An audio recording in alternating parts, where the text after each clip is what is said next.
closer integration between the economies of North and South Korea would come with many benefits, including peace. But firstly, I'd like to talk to the connection between peace and economic prosperity, because there are many benefits for the economy which come from peace.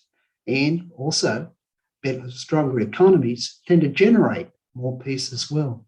And so it's a cycle which works together, a virtuous cycle, one improving the other.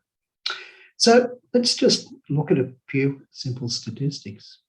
So if we look into 2020, the economic cost of violence to the global economy was approximately $15 trillion.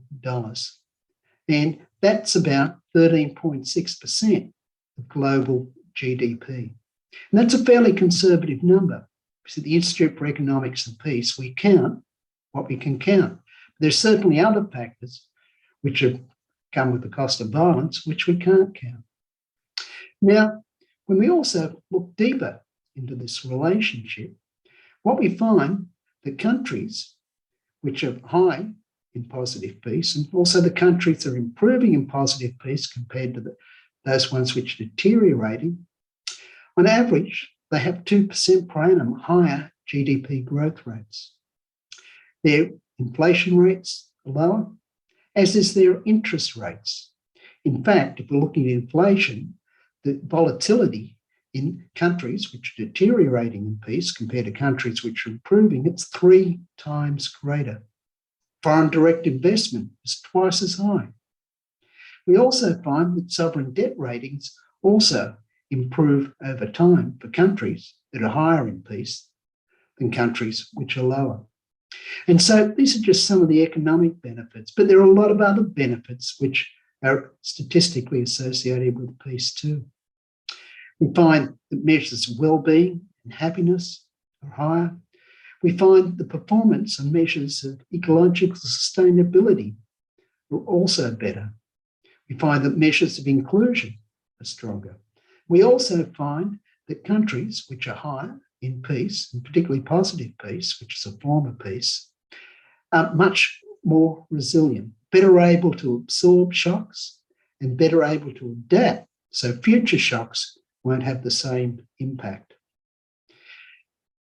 Now, when we're looking at countries which are improving in peace compared to the global average, when we look at the GDP growth rates, we find over the last decade, the countries which have been improving in peace have 34% higher growth rate in their GDP than the global country average, which is really quite remarkable. So let's come back to Korea. Let's talk about the two Koreas. The difference in the economic benefits of the two is stark. So we're looking at South Korea. What we see is a $2.4 trillion economy. And that's about 47,000 per annum US dollars per capita income. We compare that to North Korea, and what we find is that you've got a $40 billion economy with a per capita income of about 1,800 per head. These are substantial differences.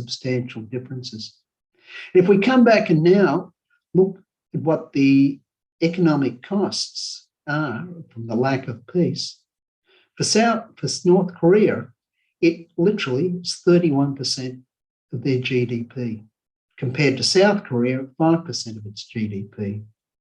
And most of the money in North Korea is actually spent on defence. It's a big drain on the economy.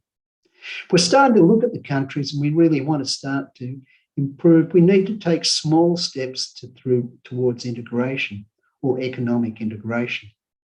And I think establishment of business parks is an excellent idea in North Korea with South Korean firms. This will help to boost the GDP of North Korea, but it'll also start to involve an engagement between the two countries and the two peoples who really are the same. Now, peace isn't created by accident. There's a whole number of conceptual things which create peace. And we call that positive peace, which I've already mentioned once or twice.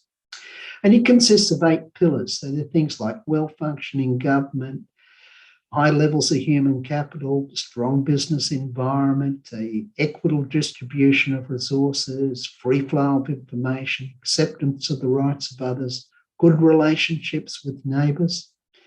And all these things come together systemically. It's not one causes the other, it's systemic. And so to really improve the underlying prospects for peace and the resilience of societies, you need to work on a whole different range of these issues, which South Korea has done very, very well over time.